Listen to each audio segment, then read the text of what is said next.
Hey everybody, I'm Scott. It's fundraising time again at antiwar.com. We need your help, and here's how you can help.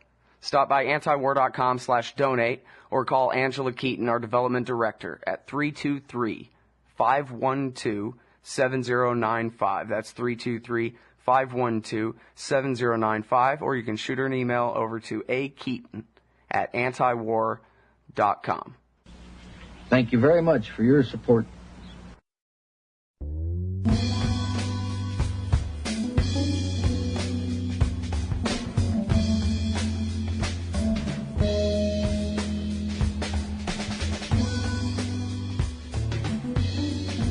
All right, y'all, welcome back to the show. It's Anti-War Radio. What'd I tell you? Staying in Iraq forever, and then Fox News at the top of the hour. By the way, they're meeting at the White House to come up with excuses to tell you we're staying in Iraq forever. Yeah, well, imagine that. Something honest on Fox News. All right. David Bromwich teaches literature at Yale. He's written on politics and culture for The New Republic, The Nation, The New York Review of Books, and other magazines. He's the editor of Edmund Burke's selected writings on empire, liberty, and reform. I really need to read that. I keep saying that every time I interview him, and then I forget. And co-editor of Yale University Press edition of On Liberty. I think I left out the word "the" in there somewhere. Anyway, welcome to the show, David. How are you? Thanks a lot, and it's good to be here. Good. Also, I forgot to say, David writes for the Huffington Post. He's got incredible articles there, and I really like this stuff. You can tell you're a literature professor and all that, got the actual writing skills that some of us sorely lack. Well, anyway, quoting skills. Right. Yeah, well, it really is something. It's a bizarro world type of column. What the heck has happened to us that all of these terrible things are going on? And, you know, in fact, I think I want to start off our discussion here with this article. I don't know if you saw it, but good enough anyway. It's by Howard Feynman in Newsweek called Post-Anti-Americanism, and it's about the view of the collapse of the American empire from Europe and how they're just rolling their eyes at us and just shaking their heads and watching us repeat all their same mistakes, driving our, committing national suicide like all empires do. No, I hadn't read that. I pretty much like Howard Feynman, so I'll look it up. Yeah, it's good. He's talking about a recent trip that he took. He's never seen it like this before, where he says they can't even be bothered to hate us anymore. And anyway, so it seems like as everything is falling apart, and we have, depending on how exactly you count them, I would say 5 wars going on right now, at least 4. Yeah. It seems like as things fall apart, if we can kind of fast forward to the end of your article here, we get to the solution, which is to start another war, right? Yeah, well, if somehow in our domestic politics, left-wing libertarians and right-wing libertarians could get together and realize that the biggest spending that absolutely kills the deficit is our spending on wars, then we'd have a start. And I felt for a while that this is a point that President Obama could afford to make, to say, you who worry about the deficits, this is one of the ways we can start reducing the deficits. But he lacks the courage to do that thus far, and our dissident political groups lack the, I don't know what, maybe just the good sense and intelligence to see the point. Mm-hmm.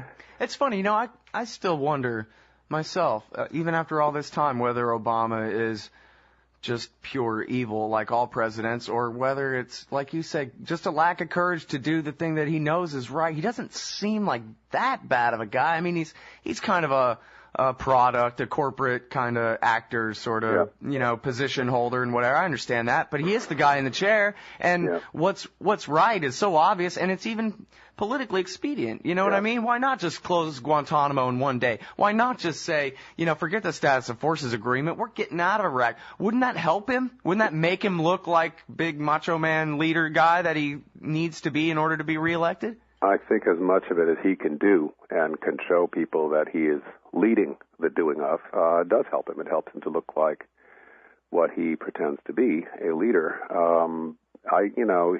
He is evil to the extent that power is evil, and he has inherited an extended power. So that part's true. I think one of his faults politically, but something that helps you figure him out a little is that he does have the academic and high corporate habit of he loves to declare his beautiful sentiments, what it is that he would most like to do. And I think politically he gets in trouble over this, but we've heard sentiments from him that it's done him no political good to speak of, about closing Guantanamo and wanting Israel to stop its settlements and climate change legislation and many other things.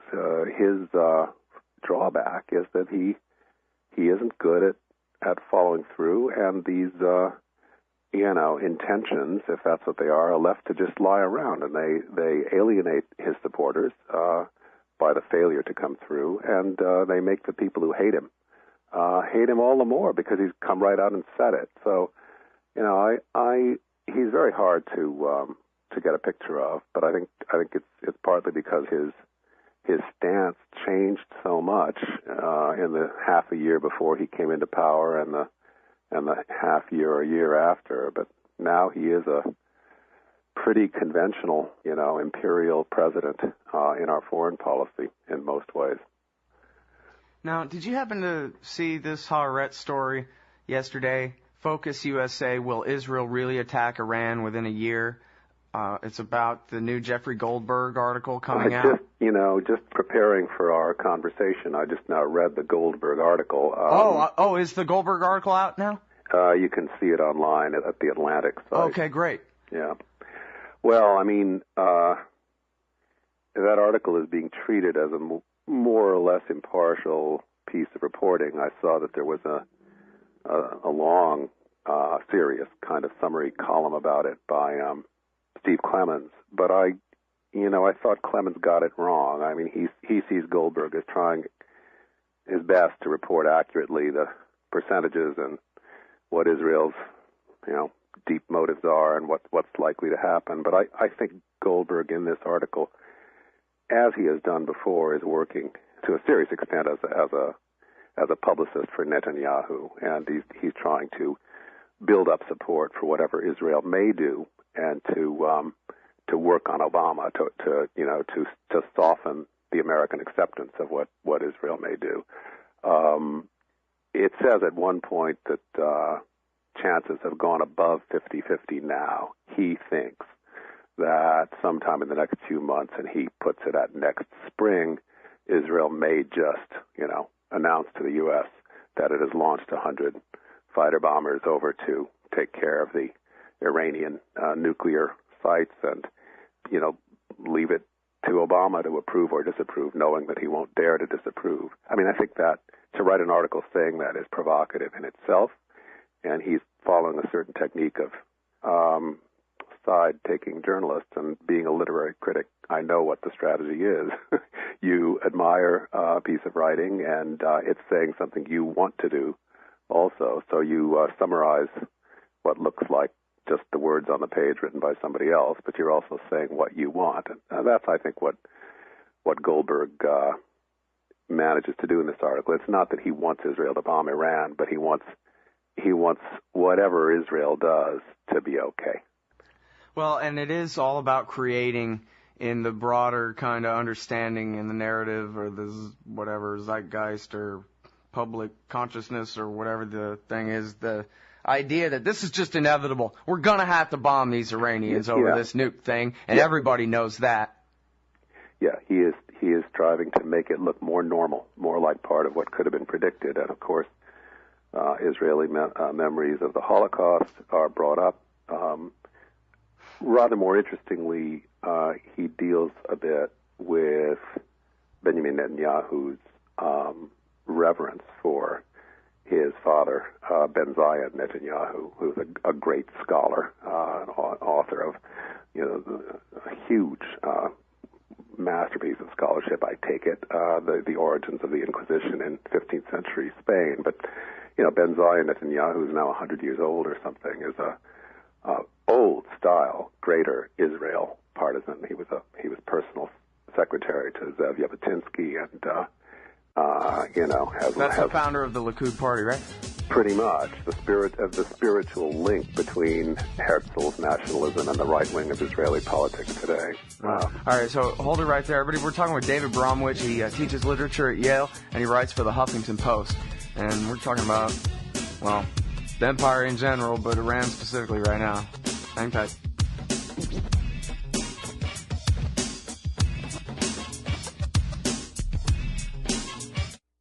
You can watch the LRN Studio Cam and chat with other listeners anytime at cam.lrn.fm. That's cam.lrn.fm.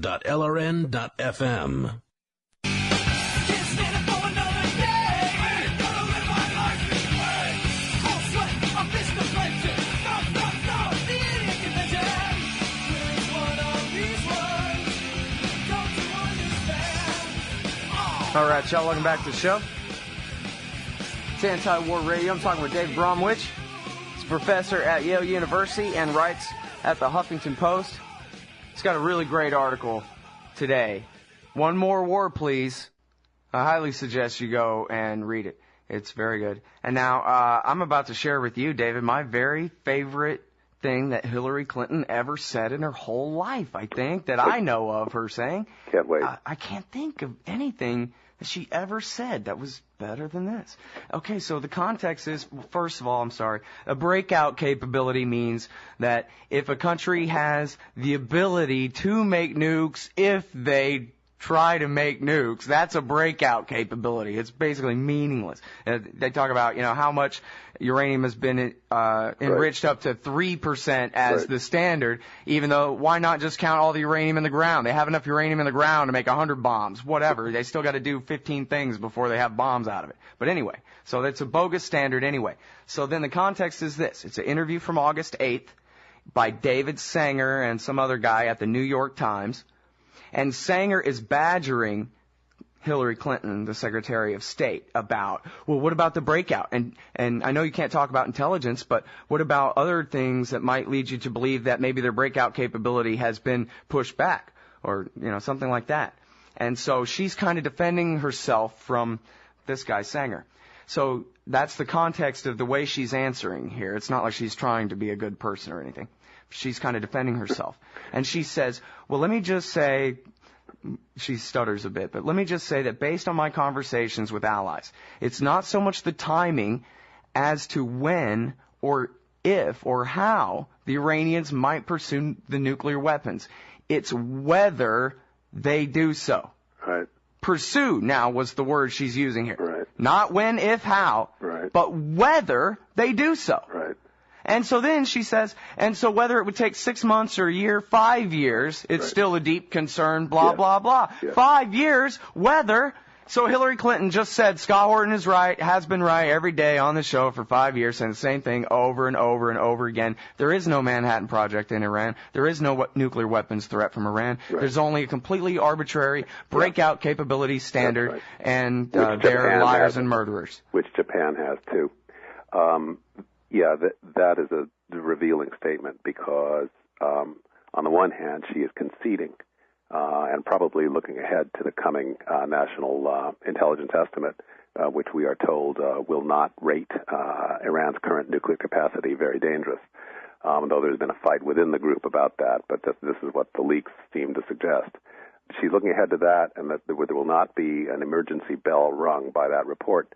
But on the other hand, she's going along with the Israeli, preference to say that Iran, because it is opposed to the very existence of Israel, poses an existential threat to Israel simply because if they had a weapon, they might use it. And that means that the logic of preventive war, which means you go to war against somebody who means to destroy you, works on any time scale. If you're given Iran's current intentions and given the fact that they have an anti-Semitic president who refers to Jews in a recent speech as the filthiest, most criminal people who come from all corners of the world, et cetera, absolutely standard anti-Semitic stuff. Given that that's their leader, given that the mullahs are extreme Islamists in their intentions, never mind the whole history of Iranian foreign policy, never mind the triangular relations between U.S., Iran, and Israel, which is, full of concession and compromise on all sides in the past, including what Iran helped us to do in Afghanistan in the early days. we can support Israel if it wants to go after Iran anytime, because Iran is going to be dangerous at any time, no matter how, mean and meager their advances toward nuclear weapons are right now. She's invoking this idea of the existential threat. And of course, if you look at it that way, though there isn't the same religious determination in it, and there's not the same religious vocabulary of, hatred, Israel is an existential threat to Iran also.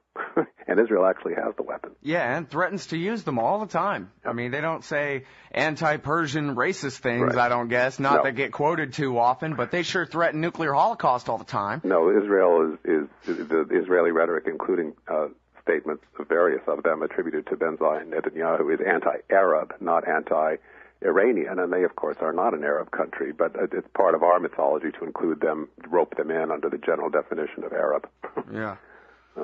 Well, I don't know why we can't just be like the good old days under the greatest president ever, Ronald Reagan, and just sell weapons to the Iranians and be their friends. I thought you were going to say Eisenhower, who called off any American participation in the Suez debacle. That would be my nominee for our best president of the Middle East. Oh, okay. Yeah, no, I can't stand Ronald Reagan. I just like the fact that he sold weapons to the Iranians. That's how dangerous and horrible and existential threatening they are, etc. And who were the middlemen of that sale? The Israelis. The Israelis, absolutely. Right. Schwimmer. Well, we were backing both sides of the Iran-Iraq war, where 1 million people died. Absolutely. Yeah, well, and by the way, back to the whole breakout thing here. This is, it's really hard to say the Iranians are going to have nuclear bombs by the end of the year for 20 years in a row and have it never be right. It's a very it must be a clumsy sort of narrative to try to have to try to carry forward, right? They're always about to have nukes, but they never do get them. And so in some places, like the Hillary Clinton quote just there, and this Michael Hayden quote, Bush's former torturer-in-chief and spy-in-chief Michael Hayden. Head of the CIA, right. Yeah, he says here in Time magazine, just a couple weeks ago here, Washington raises Iran war rhetoric over nuclear program is the title. And he says, Iran, left to its own devices, will get itself to that step right below a nuclear weapon, that permanent breakout stage. And frankly, that will be as destabilizing as they're actually having a weapon. So they are dumbing down the casus belli here to a pile of uranium at 3.6% industrial grade under the watchful eye of the International Atomic Agency inspectors in a safeguarded facility. And they're saying that might as well be H-bombs with 3-stage missiles ready to go, huh? Yeah. No, I think you said it just right. That is absolutely amazing to me that they can get away with that. Dumbing down the baseline that you have to operate from to trigger a reaction. What is most surprising to me as a symptom of what in that article I called the sleepwalking mood of American public opinion now and of American official pronouncements is the neglect of the reality we could easily face up to, because we are not Israel. We're not near Iran. We don't pretend to be panicked by it, although if they work on us hard enough, maybe enough people will be.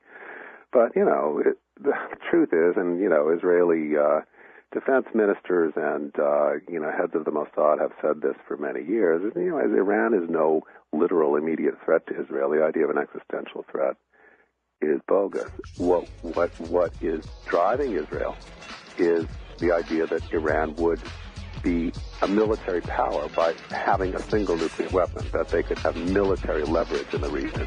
And that's what Israel doesn't like. Right, that they couldn't have the open option to attack them at any time anymore. Israel would be Can you less stay another powerful. 10-minute segment with us here, David? Sure. Great. Everybody, it's David Bromwich from Yale and the Huffington Post. Go read the article here. One more war, please. It's really good. Listen to LRN.FM on any phone, anytime. 760-569-7753. That's 760-569-7753. I'm about to have a nervous breakout. My head really hurts. If I don't find a way out of here, I'm gonna go berserkers. I'm crazy and I'm hurt. All right, y'all, welcome back to the show. It's Anti-War Radio. I'm Scott Horton. I'm talking with David Bromwich. He teaches literature at Yale, so if you can get into Yale and you like literature, you can take his class. Short of that, you can read a lot of wise things that he writes at the Huffington Post. That's Huffington Post .com, of course. The one I'm looking at is called One More War, Please. And it goes back to, I think, the original idea here that we started with, that our empire is completely falling apart. Our society here at home, in many ways, is in real trouble. You know, most importantly, the unemployment rate and all those individuals affected by that, the economic times and all that. And yet somehow we just keep sleepwalking over the edge of the cliff when it comes to foreign empire. Why is that? It seems like people are grown-ups and stuff. I don't know. What do you think? Well, I can only put together a couple more pieces for you, and people have to try to analyze the motives or whatever makes them hang together for themselves. But I mean, it is like so much of politics, irrational. It only seems to me that in our country, in the last 7 or 8 years, and Obama's time in office has been no exception, the irrationality has climbed to a new level. I mean, you have I think it's next week, we're told that General Petraeus, who's now inherited the command of the Afghanistan war, is going to be on a publicity blitz, telling European media people and so on why our commitment in Afghanistan is necessary and will be extended as long as we have to.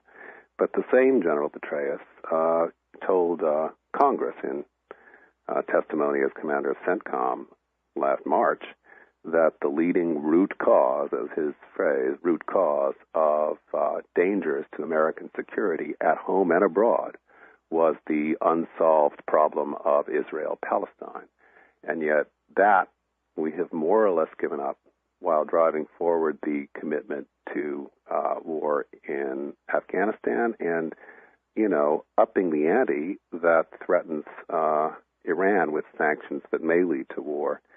There was an article describing just how unreal our projections of keeping war on the table are, that a friend pointed out to me in Juan Cole's site, Informed Comment. The article is called The Illusion of Limited War. I don't know if you saw it, by a guy Mahan Abedin. I don't know if I'm pronouncing his name right. Mm-hmm. But, he points out, and he seems to be a realist, that, what will happen if the U.S. is even implicated in an Israeli attack on Iran is that they'll hit back at the U.S.